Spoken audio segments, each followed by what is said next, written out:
योगेन चित्तस्य पदेन वाचां मलं शरीरस्य च वैद्यकेन योपाकरोत्तं प्रवरं मुनीनां पतंजलिं प्राञ्जलिरानतोऽस्मि. Last time we spoke what is avidya. अविद्या हमने ये देखा कि जो अनित्य है उसको हम नित्य मानते हैं, जो अशुचि है उसे शुचि मानते हैं, जो दुख है जो आगे जाके दुख देने वाला है उसे तत्कालीन सुख के लिए हम उसे अनुभव करते हैं, ये भूल के कि आगे जाके इसका दुख मिलेगा। और फिर जो अनात्म चीजें हैं उनके पीछे दौड़ते रहते हैं आत्म ढूंढने के लिए, आत्म जोड़ने के लिए। ये अविद्या है। और इसका दूसरा छोर अगर देखा जाए कि जो नित्य है उसे अनित्य समझते हो। नित्य क्या है? नित्य तुम्हारा कॉन्शियसनेस है। तुम्हारा कोर कॉन्शियसनेस जो है दैट इज नित्य। See you are not going to die, that is one thing, rest assured, you know. But just because you don't know about it, you don't know the mega plan, you are scared of death. Now, this pure consciousness that we are talking about, which Patanjali is talking about, the one whom he calls Drashta, the seer, you know, the one who sees without any judgment, the one who sees without any judgment. Can you imagine yourself seeing without judgment? No. All the time you're judging, you see and you judge. All the time you're sitting in a judgment seat and you're passing judgments. ये ऐसा होना चाहिए था, वो वैसा होना चाहिए था, ये ऐसा हो रहता तो ये ऐसा रहता, वो वैसा नहीं हुआ इसलिए ये ऐसा है. You see, so in that process you forget that you are eternal. जो नित्य है उसे अनित्य समझते हो. जो शुचि है, जो पवित्र है, जो कभी मलाइन हो ही नहीं सकता, जो शिवम है. शिवम मीन्स प्योर, पवित्र, that which can never be adulterated. तो तुम शिवम हो, तुम शुचि हो, लेकिन तुम समझते हो कि मैं मैला हो गया, मेरा ये हो गया, मेरा ये वो हो गया. You know, that is avidya. So we are looking at from another angle now. First we saw from the angle of the samsara. Now we are seeing it from the angle of the purush, the seer, the drashta. और जो फिर सुख है, जिसका स्वभाव ही bliss है.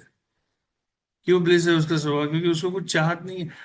It cannot get colored, so there are no desires in it, no vasanas in it. So it is aptakam, you know, it is content in itself, so much content that it is always in bliss. It is eternal, so it is in eternal bliss. That is the Sat Chit Ananda. Right? Sat. That which means it is eternal, whose existence is eternal, which was never born, so it can never die. That is Sat. Chit, it is always pure. It can never get maligned, adulterated.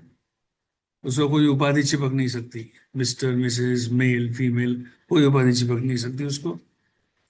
That is Chit. And it's a power of pure power of consciousness, which is conscious of everything without bias, without judgment. For it, there is no good, bad. It's just the observer. So Sat, Chit, Ananda, these three attributes, you don't realize. You think it is Asat, which means you die. You think that it is not Chit. When you think it is not Chit, then it becomes Chitta, which has all the colors in it. When you think that you are not Ananda, that bliss of contentment, then you are miserable. And the fourth, you are this Satchitananda is the Atman. And you are looking for it outside, everywhere outside. This guru, that guru, this temple, that temple, this following, that following, this upvas and that upvas, going to North temples, going to South India temples. What not you do to find that which is inside you, which is you, in fact. So that is avidya. So this is the definition of avidya. Now, why does avidya come in picture in the first place? That is a very crucial and fundamental question. Why do you, who is absolutely pure, get entangled in this avidya? And this process is natural. इसको तुम लीला कहो, वेदांत उसको लीला बोलता है. ईश्वर की लीला बोलते हैं. But this process is natural, नैसर्गिक है वो. When the universe begins to evolve, it comes at a stage, the evolvement comes at a stage where it attracts consciousness in it. It traps consciousness in it. And that is the Sanyog of Prakriti and Purush. And you come in existence. Consciousness is Vibhu, it is everywhere. Okay, it is everywhere. Prakriti is everywhere. When this Sarga begins, Sarga Pratisarga, evolution, involution, this has been going on forever. So there is no beginning to this. It has always been here. It has always been there. तो जब सर्ग की शुरुआत होती है और एक particular level तक के उसका इवोल्यूशन आ जाता है, तो ये जो सराउंडिंग कॉन्शियसनेस है वो उसमें अट्रैक्ट हो जाता है, उसमें ट्रैप्ड हो जाता है. वो संयोग है. और अविद्या आ गई. बिकॉज प्रकृति इज परिणामी, प्रकृति इज एवर चेंजिंग, पुरुष is अपरिणामी. These two are the fundamental principles which you have to understand.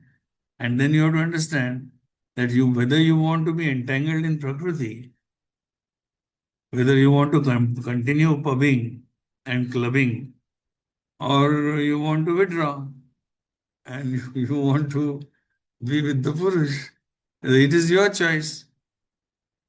God is not going to choose for you. You have to choose whether you want to come in this cycle of Punarapi Jananam, Punarapi Maranam, Punarapi Janani Jatare Shayanam, or you want to exit and transcend now. It is purely your choice, huh? वो कुछ कृपा विपा नहीं होने वाली है. यो मुझे अभी nothing of that sort happens. यूज यमवैश्य वृणुते तेन लभ्या. इसलिए वो कठोर उपनिषद कहता है ना, नायम आत्मा प्रवचन न लभ्यो न मेधया न बहुना श्रुतेन. Who will get it? Who will get that liberation? The one who seeks. And then Patanjali says the तीव्र संवेगानाम आसन्ना. तुम्हारा संवेग कितना तीव्र है इस पर से डिसाइड करता है वो सब. होता है, डिसाइड होता है. मतलब see today you are in suffering, so you want moksha, but tomorrow you win a lottery of say $10 million.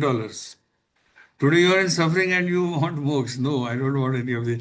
And tomorrow you win a lottery of $10 million, or let's say euros. Okay. Then you don't want moksha. Then you say, okay, hold on. Let me first experience this world. This is the intensity of your seeking. So nothing is going to happen with this sort of diluted intensity. You don't live in daydreams. Don't live in utopia. Nothing will happen. So Patanjali says, Tivra samvegana masanna. Seeking kitna intense hai, that will decide how close it is to you.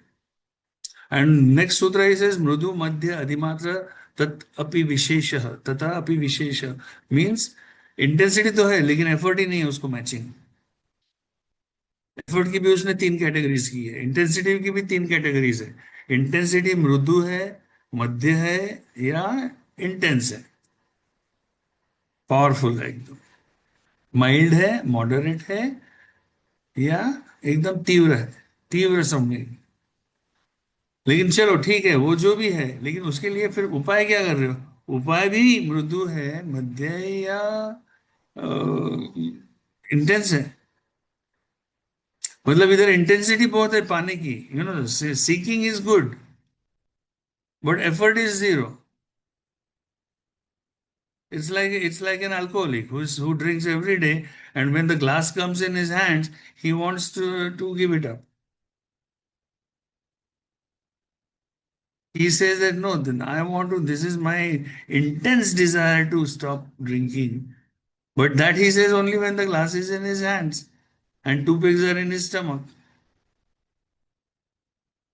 So what is the kind of efforts you are putting in? So coming back to avidya, the first klesha. You are born in avidya. And then when you're born in some caste. है ना? You're born in some family. Either it is Brahmin है, Muslim है, non Brahmin है. ये भगवान दुनिया भर के तुम्हारा डिस्टिंक्शन वहां पे है. Right? So, this distinction is the first exposure of avidya. That is the first, this is your first exposure. You are born in bias, and then that bias solidifies. Because all the samskars are conducive to that bias. हमारे यहाँ ऐसा होता है, हमारे यहाँ तुम कौन हो? Cult, sanskar, all wrong kind of things. That child which is born absolutely pure, it is a gift of nature. You categorically spoil it. Well planned, ruin. So by the time he becomes an adult, he is so opinionated. Look at yourself. क्या था और क्या हो गया? Yeah. So this is avidya. Now second sutra, second क्लेश. Now उसने क्या बोला है कि अविद्या क्षेत्र उत्तरेशम प्रसुप्त दोनों विच्छिन्न उदाहरण. मतलब अविद्या ये सॉइल है जिसमें वो बाकी के चार उगते हैं. क्षेत्र मतलब खेत. वो खेत है जहां पे ये बाकी के चार, कौन से चार? अस्मिता, राग, द्वेष और अभिनिवेश, ये उगते हैं. तो फिर अस्मिता का उसने सूत्र बताया कि दृक दर्शन शक्त्यो हो एकात्मता इव अस्मिता. दृक शक्ति मीन्स पुरुष, दर्शन शक्ति मीन्स प्रकृति. ये दोनों टोटली अलग है. प्रकृति जो है वो परिणामी है, पुरुष जो है वो अपरिणामी है. ये दोनों का कोई मेल नहीं है. ये दोनों टोटली, उनकी कॉन्स्टिट्यूशन अलग है. जैसे एक मेल और फीमेल की कॉन्स्टिट्यूशन अलग रहती है, वैसे ये प्रकृति की और पुरुष की कॉन्स्टिट्यूशन अलग है. But don't confuse it with male and female. It's just an metaphor I give you. लेकिन उसके बावजूद भी जैसे कि वो एक ही है. Even means as if. ये धारणा जब तुम्हारी होती है तो वो तुम्हारा अहंकार पैदा करती है. अहम करोति, I am the doer, I am the experiencer. You get it? So, how does that happen?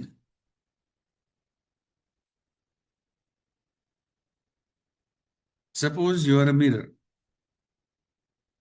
What are the characteristics of a mirror? Does the mirror has any characteristic other than reflection? It has no characteristic other than reflection. Whatever comes in front of it is reflected in the mirror. Mirror is absolutely independent of the reflections. But suppose tomorrow the mirror starts thinking that whatever is being reflected in me is what I have created. Then he will become miserable, he will become happy, he will become sad with whatever is being reflected.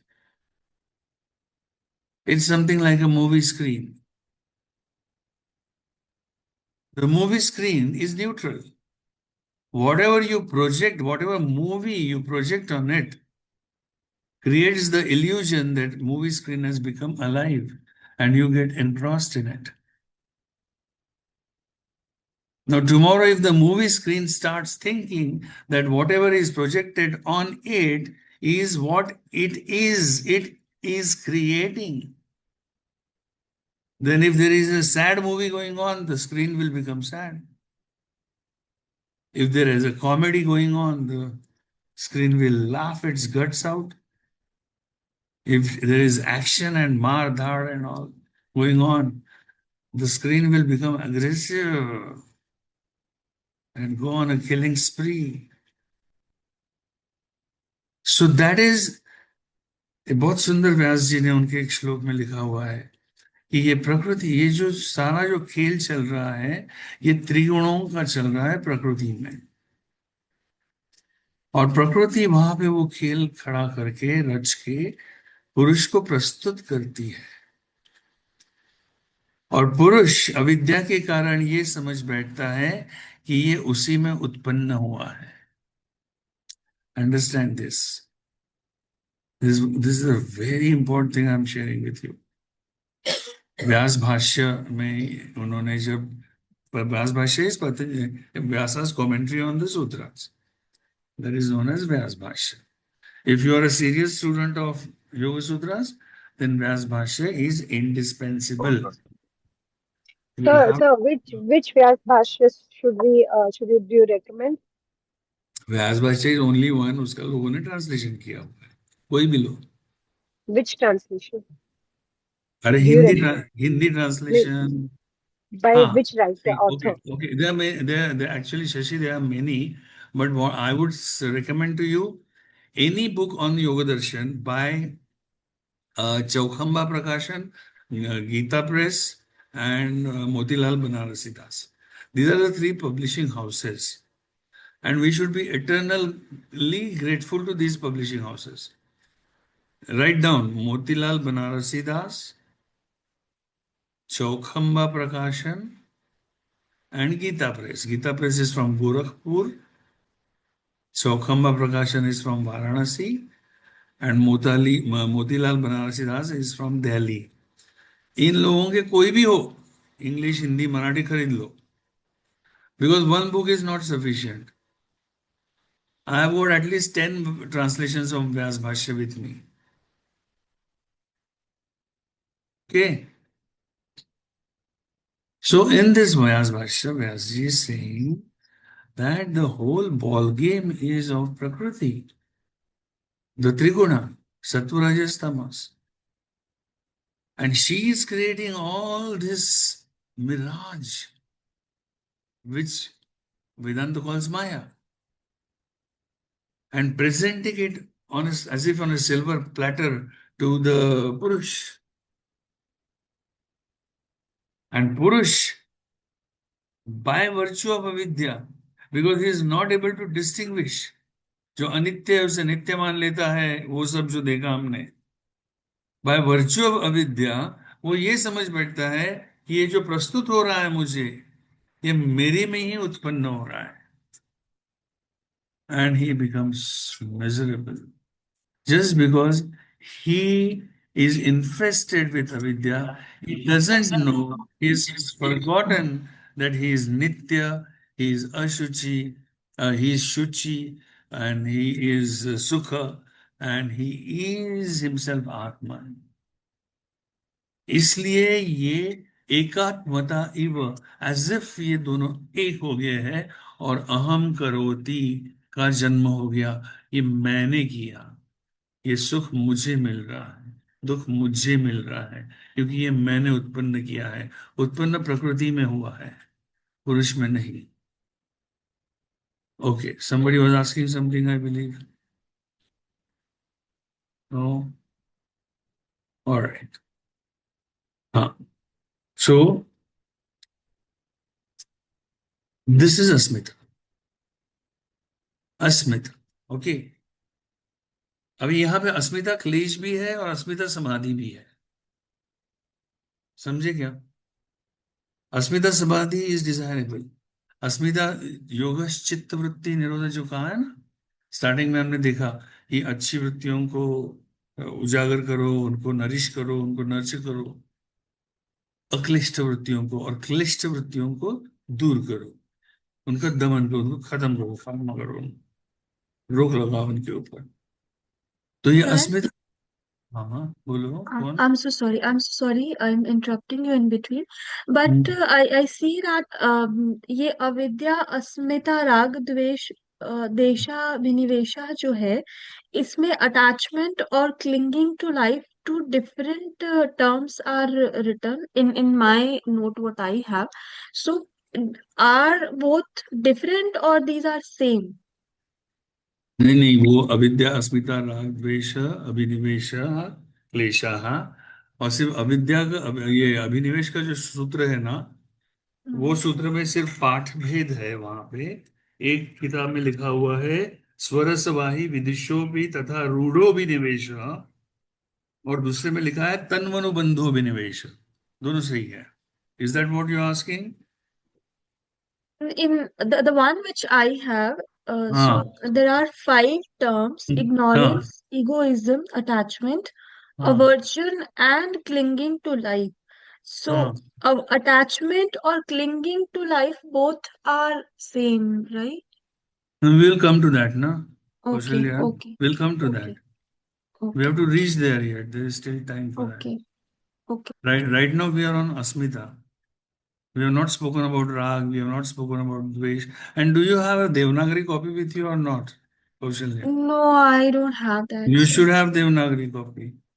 You Okay. should have Devanagari, because you see, if you read only English translations, you will never Mhm. get to the core of the sutras. Because there Okay. are certain words which just do not have a correct connotation in English. Hmm. Like chitta, there is no word for chitta in English. You Got it. cannot translate it. Okay. Yeah, Now, agree, sir. Agree. Asmita is not egoism. Asmita is not egoism. Ahankar is egoism. When Asmita, see, this is the problem, you know. So you have to have a Devanagari script, और हिंदी में वगैरह पढ़ो. अगर हिंदी तुमको आता है तो Hindi translations पढ़ो. इंग्लिश भी पढ़ो, जरूर पढ़ो, लेकिन सब भाषा में पढ़ो. तुम्हारी जो भी मदर टंग होगी उसमें भी होगा ट्रांसलेशन, उसमें भी पढ़ो. कोई बंगाली होगा तो बंगाली में तो फैंटास्टिक ट्रांसलेशन है. भास्वती करके, हरिहरानंद अरण्य जी का, एब्सोल्युटली फैंटास्टिक. अगर बंगाली किसी को आती है तो वो पढ़ो, लेकिन हमारे भाषा में पढ़ो. तो asmita now, see, asmita means अस्पि, आई एम, है ना. 24/7 तुमको ये एक पल्सेशन है. I am, I am, I am, है ना. ऐसा पल्सेशन तो कभी नहीं आता I am not, I am not. I am का ही पल्सेशन आता है, और उसको तुरंत जुड़े हुए है मैं सुखी हूं, आई एम सुखी, आई एम दुखी, आई एम. तो ये आई एम जो है, आई एम को कुछ भी संसारी चीज जुड़ गई तो वो क्लेश हो गया अस्मिता नाम का. और आई एम को ये कोई संसारी चीज नहीं जुड़ी अगर, और वो प्योर आई एम रहा, तो वो समाधि होती है, अस्मिता नाम की समाधि हो जाती है. क्योंकि it is the first interface which has come into existence, so it is going to be the last interface before you enter liberation. It is the first interface when you got entangled in Prakriti, in this Sanyog. So it is going to be the last interface before you get liberated. Understand this. And that is why Asmita is blue, both. It is a Klesh as well as it is Vitarka Vichara Ananda Asmita Rupanugumat Sampradnyatah. सूत्र है पतंजलि का. समाधि की जो पादाने बताई है उसने, पहले वितर्क ये पादान है, फिर वितर्क से तुम्हारा प्रमोशन होगा, तुम विचार में जाओगे. उसमें भी दो सब कैटेगरीज है, सवितर्क, निर्वितर्क. वैसे ही विचार, सविचार, निर्विचार. फिर उसके बाद आनंद की समाधि है, आनंद समाधि है. क्यों पता है? क्योंकि वहां उस लेवल पे सत्वगुण इतना प्रबल हो जाता है कि सत्वगुण का जो नेचुरल स्वभाव है वो आनंद देना है. तो वो योगी ऐसा, मतलब he is ever in bliss. वो आनंदानुगत समाधि है। और वहां पे ब्रह्मचर्य, नेचुरल ब्रह्मचर्य घटित होता है, क्योंकि he is in 24/7, he is in that आध्यात्मिक स्पिरिचुअल ऑर्गेजम। तो उसका वो सेक्स के ऊपर से उसका ध्यान हट जाता है। वो करने की चीज नहीं है, वो वाला जो ब्रह्मचर्य है ना, सेलिबसी का, वो घटित होता है, वो होता है, वो करने की चीज नहीं है। वो मैंने लास्ट टाइम तुम लोगों को बताया था, ब्रह्मचर्य की शुरुआत जो है वो इक्वालिटी से और नेचर केयर से शुरू होती है। ये तुरंत एकदम नया स्टूडेंट है और तुम उसको बोलोगे हाँ ठीक है ब्रह्मचर्य, celibacy from tomorrow, what rubbish. I have been very close to Catholic community in Bombay, very, very close. I've seen them. Many priests were my counselors, counselees, priests, Catholic priests. And I have seen what kind of perversion this takes place, this forced celibacy. Here, anyway, we don't want to digress now, but the point here is Asmita is both. It is a Klesh as well as Samadhi. Okay? अब मैं हूं, अस्मि, अस्मि, ये आ गया कि तो naturally क्या होने वाला है? अस्मि के आगे क्या होने वाला है? अस्मि के आगे सुख दुख आने वाले हैं, क्योंकि अस्मि मैं हूं मतलब वो त्रिगुणों का बनाया हुआ है, त्रिगुण परिणामी है, और उसमें से एक तो सुख पैदा होगा ना तो दुख पैदा होगा।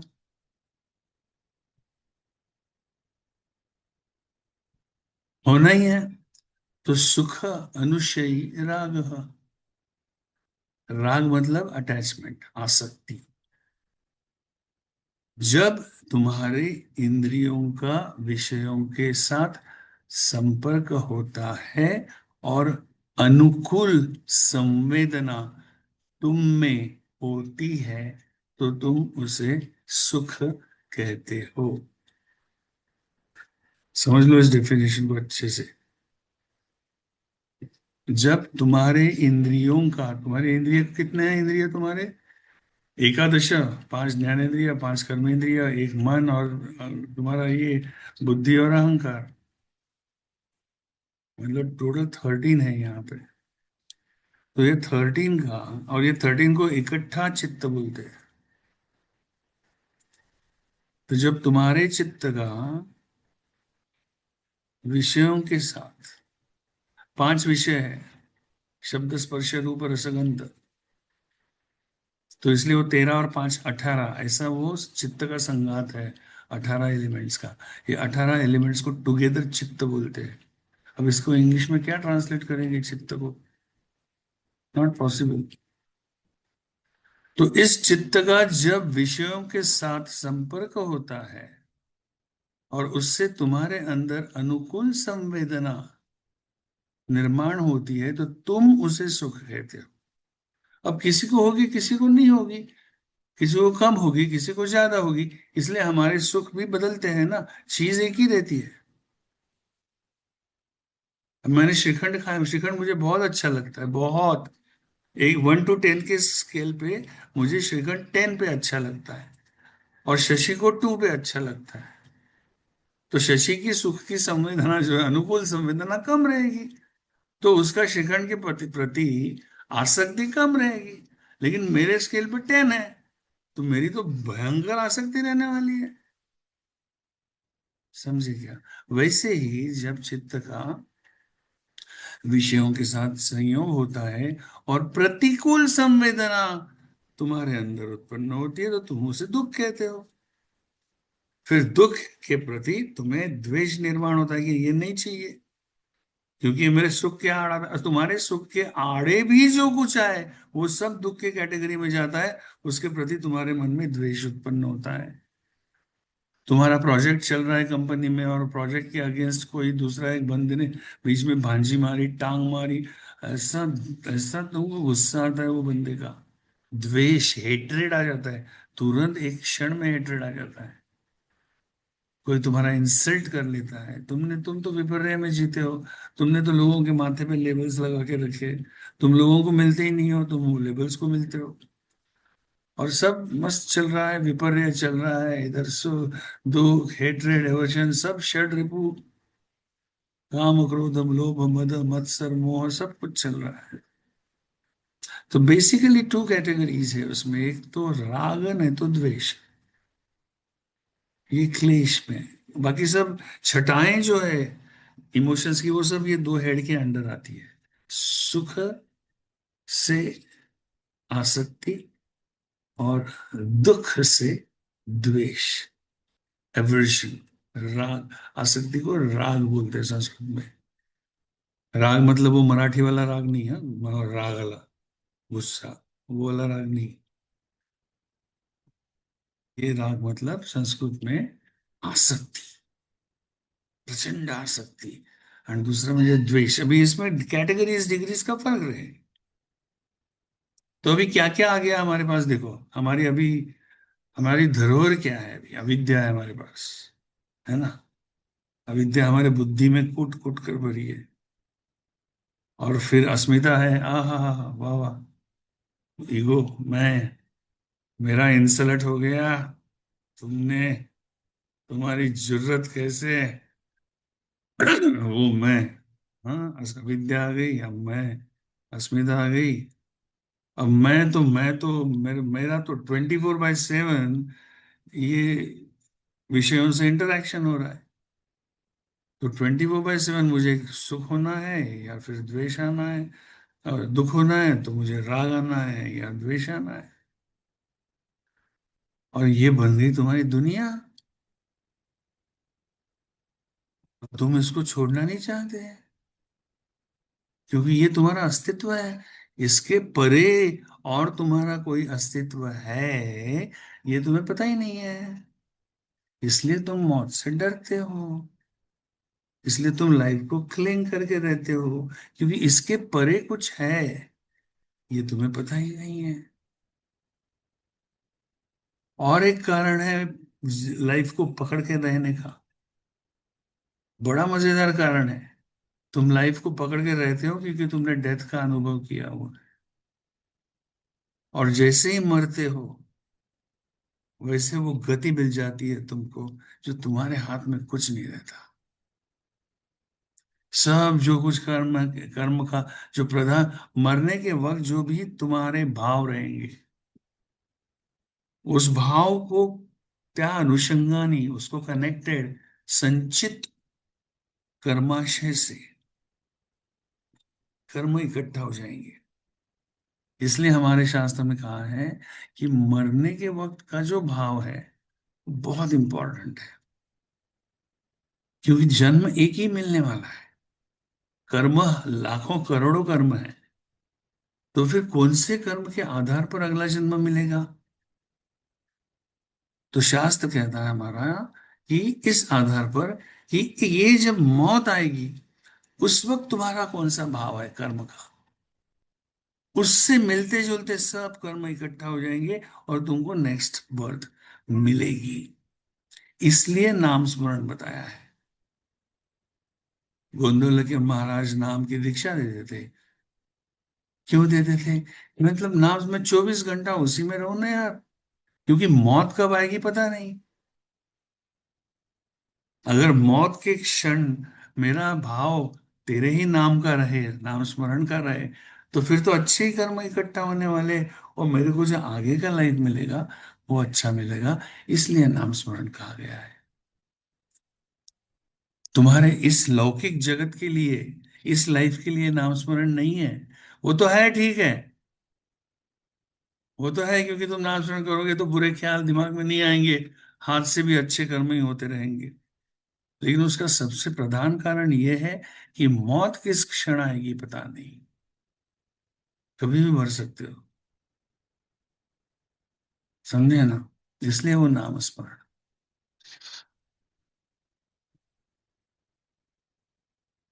अब तुम मर गए तो वो प्रधान कर्म इकट्ठा हो गया in theory of Karma. Law of Karma starts acting, और उस हिसाब से तुम्हारा जो चित्त है, जो सूक्ष्म शरीर है तुम्हारा, स्थूल शरीर तो गल गया है यहाँ पे, फिर उसको चाहे जलाओ, उसको चाहे जमीन में गाड़ो, या पानी में डुबाओ, या चील कौओं को खिलाओ जैसे पारसी लोगों में खिलाते हैं, कोई फर्क नहीं पड़ता, क्योंकि वो तो प्रकृति से निकला है, प्रकृति के साथ मिल जाएगा, कोई फर्क नहीं पड़ता। जो सूक्ष्म निकला है जर्नी पर, में जो प्रधान कर्म उस वक्त प्रकट होंगे, उसके आधार पर वो नेक्स्ट योनि में, नेक्स्ट स्पीशीज में खुद जाएगा, खुद। उसको कोई भेजने वाला नहीं है, वहां पे कोई बैठा नहीं है रजिस्टर लेके, कोई चित्रगुप्त नहीं बैठा, वहां पे कोई सेंट पीटर नहीं बैठा है कि हाँ तूने क्या किया, अच्छा ओके, यू गो टू स्वर्ग एंड यू गो टू नर्क, ऐसा कोई नहीं है। It you do it, you choose and there is no escape, you can't choose anything else. तुमने अगर गलत कर्म किए हैं और वो अगर मौत के समय इकट्ठा हो गए, तो तुमको हीन योनि में तुम खुद होके प्रवेश करोगे। वहां पे कोई चापलूसी नहीं चलेगी, कोई एडजमेंट नहीं चलेगी, कोई लॉयर नहीं रहेगा, कोई जज को पैसा नहीं खिलाया जा सकता, कुछ नहीं हो सकता। और इस बात का तुम्हें डर है, इस बात का तुम्हें खौफ है, इसलिए भी तुम मौत से डरते हो।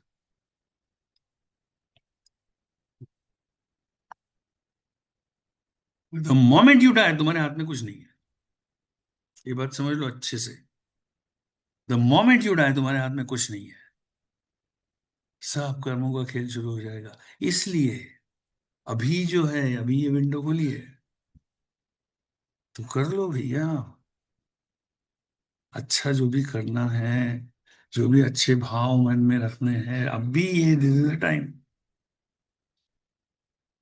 दैट इज अभिनिवेश, स्वरसवाही विदुषोपी।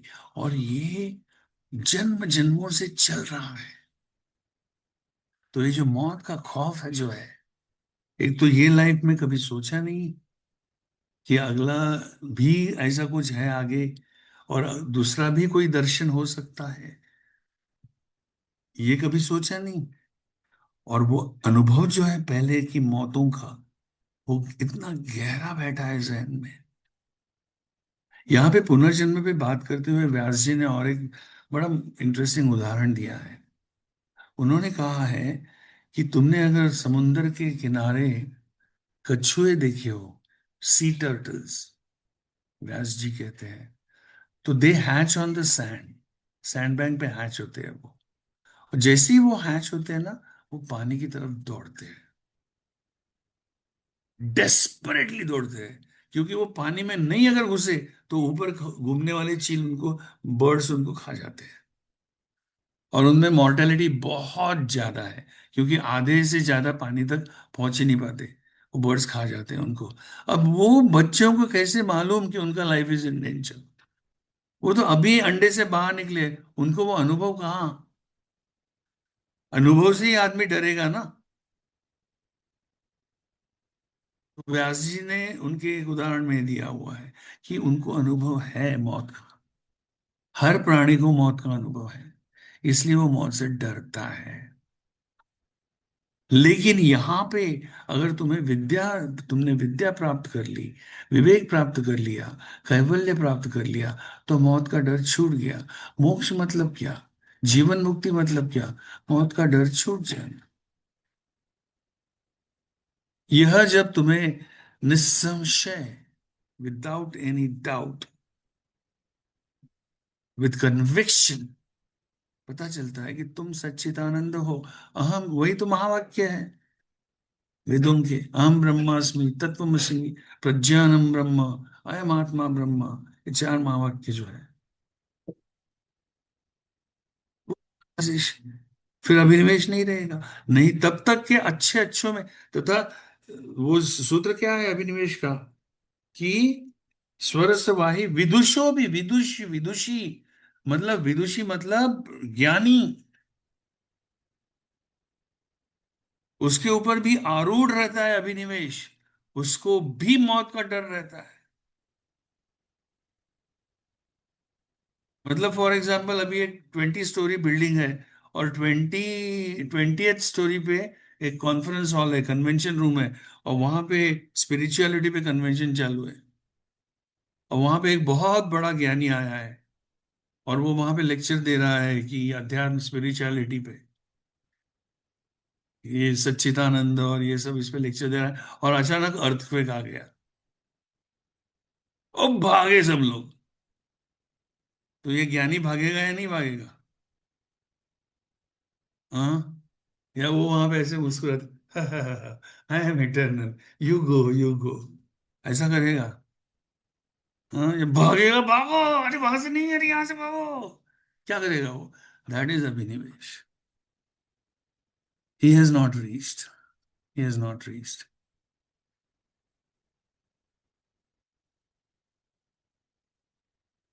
Sir literally it means abhinivesha means मरने का भय हाँ, से जो। मैं नहीं रहूं ये कहीं, ये कभी ना हो, ये भाव, दैट इज। तुम तनिक सोच के तुम बैठो अभी आराम से बैठो आज कभी भी शांति से आंखें बंद कर लो, और ये जो तुम, जो भी हो तुम्हारा जेंडर, तुम्हारा टाइटल, तुम्हारा एजुकेशन, तुम्हारा पैसा, तुम्हारे बच्चे, तुम्हारी माँ बहन भाई बाप, तुम्हारा घर, तुम्हारी कार, ये सब ये तुम हो ना, ये तुम हो। अब आंखें बंद करके बैठो, और 1 सेकंड के लिए सोचो कि मैं नहीं हूं। मतलब ये सब, जैसे खोड रबर लिया, इरेजर, और इरेजर से तुमको पूरा इस संसार में के कैनवास से, इरेजर से हमने मिटा दिया, चलो मिटा देते हैं। तुम एक्सेप्ट नहीं कर पाओगे वो idea, you will not be able to do it. मैं नहीं रहूं, ऐसा कभी ना हो, ये भाव जो है उसे अभिनिवेश कहते हैं। कौशल्य, समझ में आ रहा है कि हम क्या बोल रहे हैं?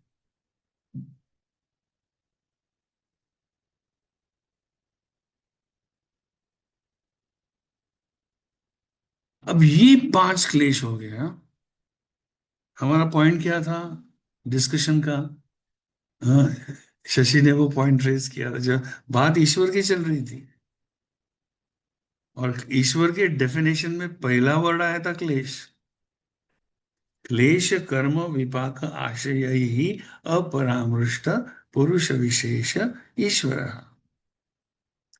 जिसे क्लेश, अब देखो, अब तो तुमको पता चल गया, अविद्या अस्मिता राग द्वेष अभिनिवेश, क्लेश कर्म, क्लेश ही कर्म उत्पन्न करेंगे, इसमें तो कोई डाउट नहीं रहा अभी तुमको। तो मोमेंट तुम कर्म करोगे तो फल चिपक जाएंगे तुमको, और जो पकेंगे वो खाने पड़ेंगे। इधर फल पका के उसको तुम फ्रिज में नहीं रख सकते, कोल्ड स्टोरेज में नहीं रख सकते, वो तुरंत आम आम खाना पड़ता है। फिर वो मीठा रहे, कड़वा रहे, जहरीला रहे, जो तुम नहीं लगाया है, तो वो उसको विपाक बोलते हैं। और जो अभी तक नहीं पक रहे, नहीं पके, वो पड़े हैं स्टोर में, लटके लटक रहे हैं अपना इंतजार करते हुए, वो है आशय, रिजर्वायर है उसका, कर्म आशय। तो क्लेश कर्म विपाक आशय ही, दैट इज ग्रामेटिकल फ्लेक्शन, अपरामृष्ट, इन सबका जिसे भूतकाल में, वर्तमान में और भविष्य में कभी भी स्पर्श भी नहीं होता, वो ईश्वर है। Unique definition of Ishwar I was explaining last time. अभी तुम्हारा पूरा अस्तित्व, ये क्लेश कर्म विपाक आशय, इनके इनके बीच, यही तुम्हारा अस्तित्व है। इसी कीचड़ में हो तुम, लेकिन उसके अंदर एक कमल है, एक रुत पुंडरी, रुत पुंड, इसलिए तो उसको पुंडरी कहा है ना। कमल क्यों, हृदय कमल क्यों बोला है? क्योंकि यह भिद्यते हृदय ग्रंथि छिद्यन्ते सर्व संशया क्षीयन्ते चास्य कर्माणि यस्मिन् दृष्टि परावरे। व्हाट अ ब्यूटीफुल पोएटिक रुचा। इसलिए उनको कवि कहते थे, क्योंकि उन्हें वो दार्शनिक थे, सत्य का उन्हें दर्शन होता था। और फिर ये रुचा बहती थी। रुचाएं, रुचा मतलब उपनिषद वेदों के श्लोक, उनको रुचा बोलते हैं।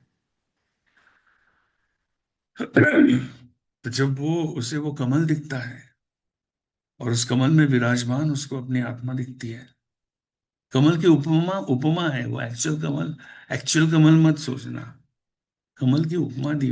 लेकिन तुमको ध्यान के लिए कमल सोचना, सोचो। लेकिन फिर क्या होता है पता है क्या? ये इस आभूषणों के आलंबन में वो तुम भक्त इतना एंग्रॉस हो जाता है कि उसके पीछे का जो भाव है वही मिस हो जाता है। जैसे कमल में विष्णु है, या कमल में और कोई भगवान। अरे भैया, वो कमल का सिग्निफिकेंस ये है कि वो किसी से भी टच नहीं होता। कमल के पत्ते पे बरसात का पानी गिरा, ठहरता नहीं है। कमल का पत्ता गीला नहीं होता कभी। तो ये सब क्लेश,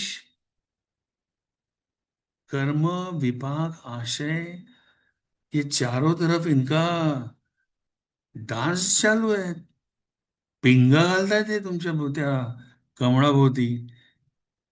Even then, the Kamal is Shuchirbhut.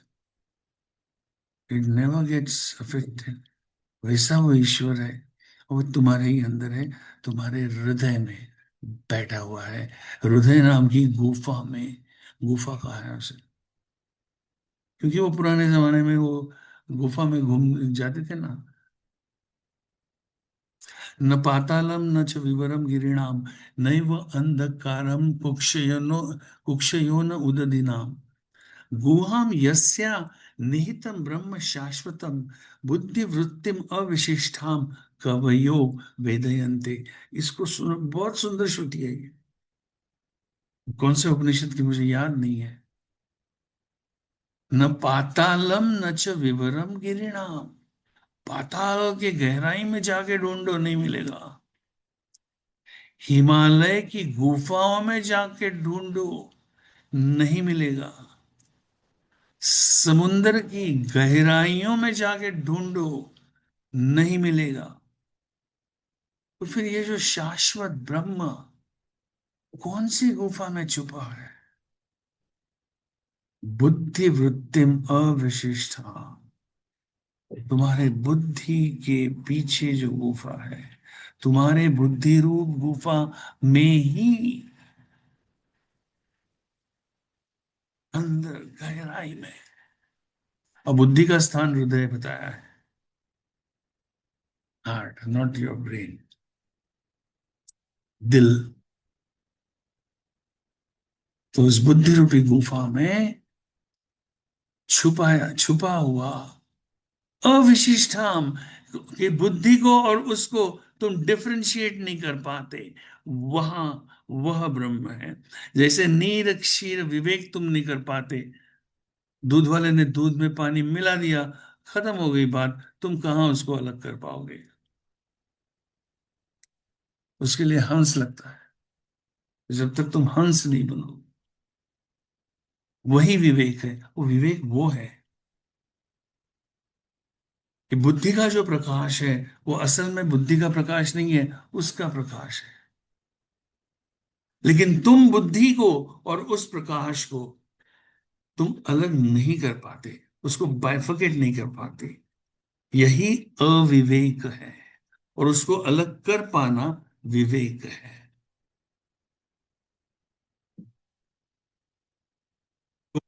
अनुष्ठानात अशुद्धि क्षय ज्ञान दीप्ति ही अविवेक ख्याते है। पतंजलि कहते हैं कि योग के अंगों के अनुष्ठान से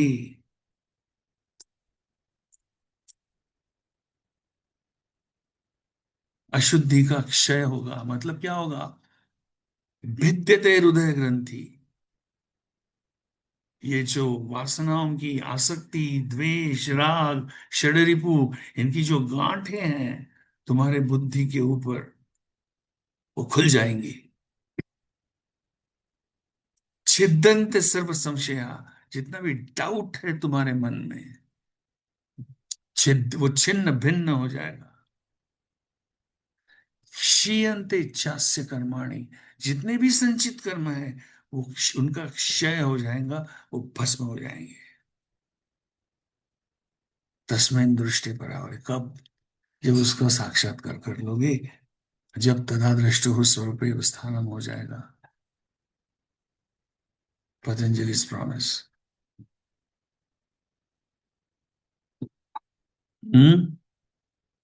okay, so let us stop here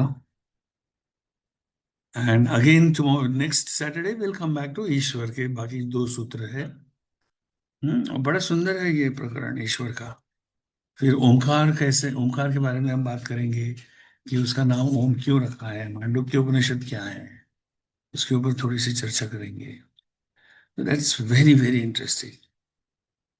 If you just look into it, look into it. थोड़ा बनन चिंतन करो, it is life changing.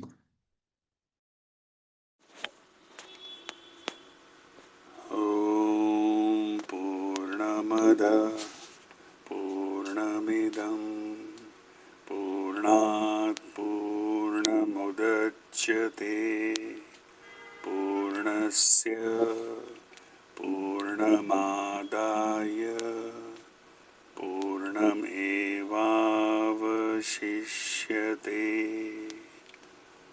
Om Shanti Shanti Shanti.